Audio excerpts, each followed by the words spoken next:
Episode number 1 సుడిగాడు. Are you serious? మీరు నాతో జోక్ చేయడం లేదు కదా? లోపల నుండి తన్నుకొస్తున్న ఉద్వేగాన్ని అదుపు చేసుకుంటూ అడిగాడు Sagar. It's not a joke mister Sagar Agnihotri. ఈ రోజు నుండి మీరు king of Agnihotri family. Oh sorry, actually king of Hyderabad. Now you are the richest person. Confirm చేస్తూ చెప్పాడు ఫోన్లో అవతల వైపు మాట్లాడుతున్న banker Dinesh. But how is it possible? నమ్మలేనట్లుగా అడిగాడు Sagar. Nothing is impossible mister Sagar. ఒకప్పుడు మీరు వసుదా గ్రూప్ ఆఫ్ ఇండస్ట్రీస్ లో కొన్న షేర్స్ ఇప్పుడు సడన్ గా పెరిగి మీకు అదృష్టాన్ని తెచ్చిపెట్టాయి. ఈ విషయం తెలిస్తే మీ తాతగారు మిమ్మల్ని చూసి ప్రౌడ్ గా ఫీల్ అవుతారు. ఉత్సాహంగా చెప్పాడు దినేష్. తన తాతగారి పేరు వినగానే అప్పటిదాకా సాగర్ ముఖంపై ఉన్న నవ్వు ఒక్కసారిగా మాయమైంది. 3 ఏళ్ల క్రితం ఈ షేర్స్ కొన్నందుకే ఆయన నన్ను ఇంటి నుండి గెంటేశారు. అది మీరు మర్చిపోయినట్లున్నారు అని నిరాశగా అన్నాడు సాగర్. ఇప్పుడు అదే షేర్స్ మిమ్మల్ని కుబేరుని చేశాయి sir.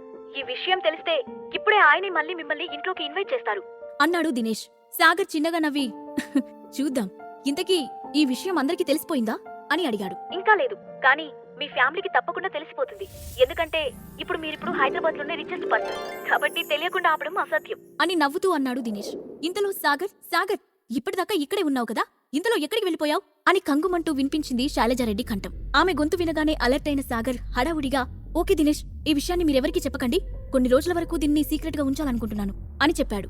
Sure sir, I can understand అన్నాడు దినేష్. థ్యాంక్యూ అంటూ సంతోషంగా ఫోన్ కట్ చేసిన సాగర్ తృప్తిగా నవ్వుకుంటూ కిందకి దిగి కిచెన్ లోకి వెళ్లాడు. అతన్ని చూడగానే చిరగ్గా ముఖం చిట్లించిన శైలజ, ఒక్క పని కూడా సరిగ్గా చేయలేవా? అన్ని సగం సగం పనులేనా? సింక్ లో సగం గిన్నెలు అలాగే ఉన్నాయి, క్లీన్ చేయకుండా ఎక్కడికి వెళ్ళావు అని ఆమె అజమాయిషీ ప్రదర్శిస్తూ అడిగింది. సారీ అత్తయ్య, సడన్ గా ఏదో కాల్ వస్తే అని అతను చెబుతూ ఉండగానే, హా మరి నువ్వు ఈ స్టేట్ కి సీఎం కదా, నీకోసం మినిస్టర్స్ అందరూ వెయిట్ చేస్తూ ఉంటారు. నువ్వు ఫోన్ మాట్లాడకపోతే వాళ్ళ పనులన్నీ ఆగిపోతాయి. వెటకరంగా మాట్లాడుతూ అడ్డుకుంది శైలజ. ఆమె మాటలకు అప్పటికే అలవాటు పడిపోయిన సాగర్, సారీ అత్తయ్య, నేనిప్పుడే క్లీన్ చేస్తాను అంటూ సింకు దగ్గరికి వెళ్లి గిన్నెలు కడగడం మొదలుపెట్టాడు. క్షణం తీరికా లేదు, దమ్మిడి ఆదాయమూ లేదు అన్నట్లు ఉంది నీ వరుస. 2 ఏళ్ల నుండి ఇంట్లోనే ఖాళీగా పడి తింటున్నావు. ఒక్క పనైనా సరిగ్గా చేస్తావా అంటే అదీ లేదు. అసలు నీలాంటి వాడు నా కూతురికి వాళ్ళ నాన్నగారికి ఎలా నచ్చాడో నాకు ఇప్పటికీ అర్థం కాదు అని రోజూ పాడే పాటే మళ్లీ మొదలుపెట్టింది శైలజ.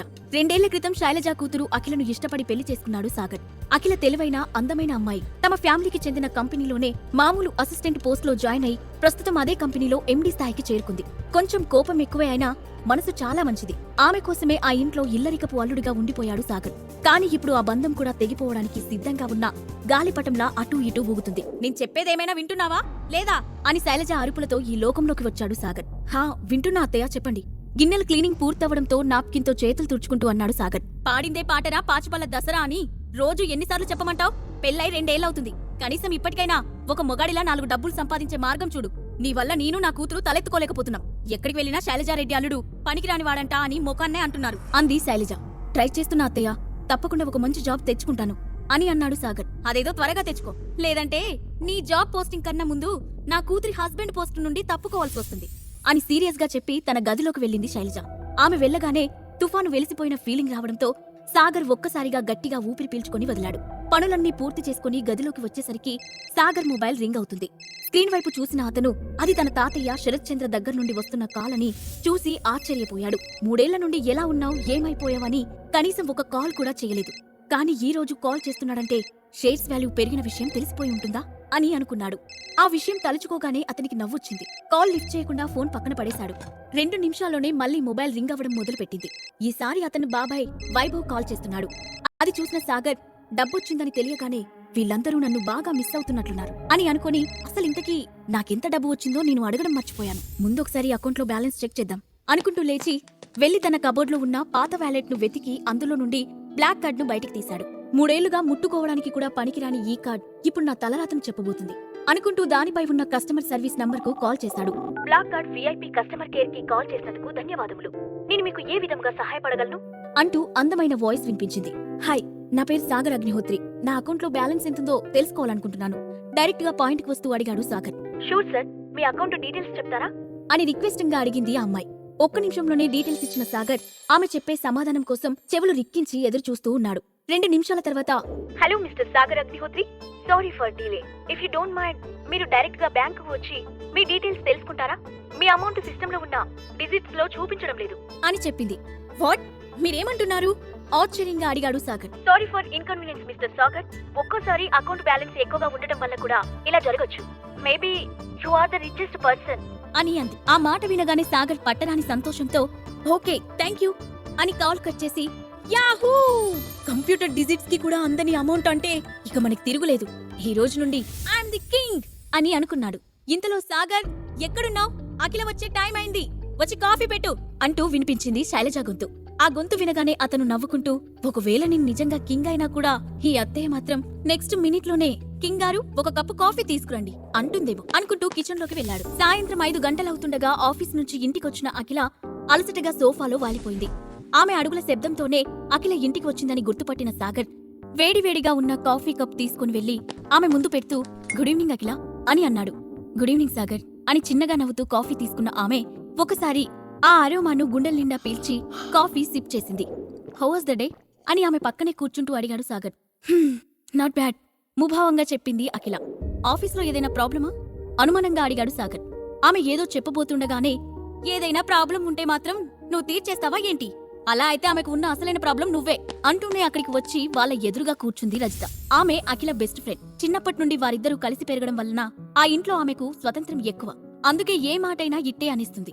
ఏ రజిత, నువ్వు నోరు మూసుకోవే. వెంటనే ఆమెను అడ్డుకున్న అఖిల, సాగర్ నువ్వెళ్ళి ఇంకో కాఫీ తెస్తావా అని అడిగింది. అంటూ అక్కడి నుండి లేచిన సాగర్ రజిత వైపు సీరియస్ గా చూసి, అప్పుడే తయారైంది, కాసేపు కూడా అఖిలతో ప్రశాంతంగా కూర్చొనివ్వదు అని మనసులోనే చిరాకు పడుతూ వెళ్లాడు. 5 నిమిషాల్లోనే కాఫీ తీసుకుని వస్తున్న సాగర్ కు లివింగ్ రూమ్ లో ఉన్న రజిత మాట్లాడుతున్న మాటలు చెవిన పడటంతో అక్కడే ఆగిపోయాడు. ఏ అఖిల, నువ్వెందుకు ఇంకా అతన్ని భరిస్తున్నావు?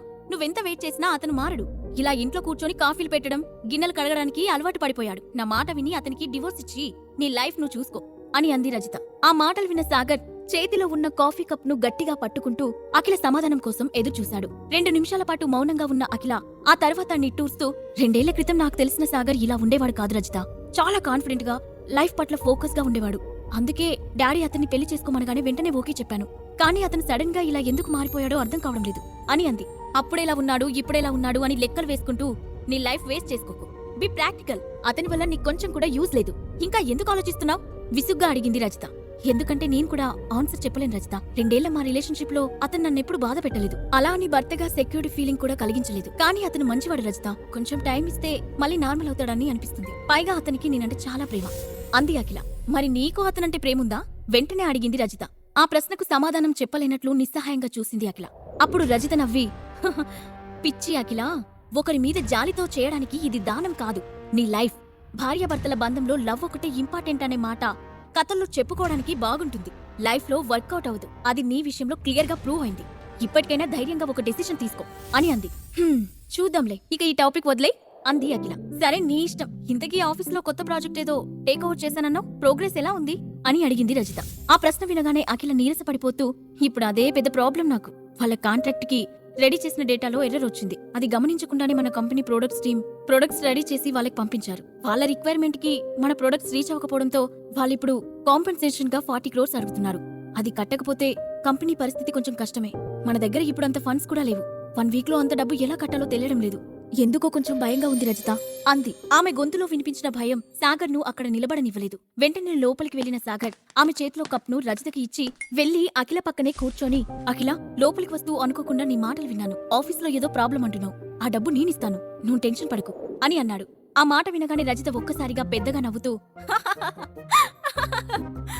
బాబు బాద్షా, నువ్వు హెల్ప్ చేయడానికి అది 40 రూపాయలు కాదు, 40 కోట్లు. కనీసం నీ లైఫ్ లో 1 కోటి రూపాయలైనా కల్లరా చూసావా అని వెటకారంగా అడిగింది. రజిత ప్లీజ్ నువ్వాగు అని ఆమెను ఆపిన అఖిల సాగర్ వైపు చూసి, థ్యాంక్స్ సాగర్, కానీ ఇది నీ వల్ల కాదులే.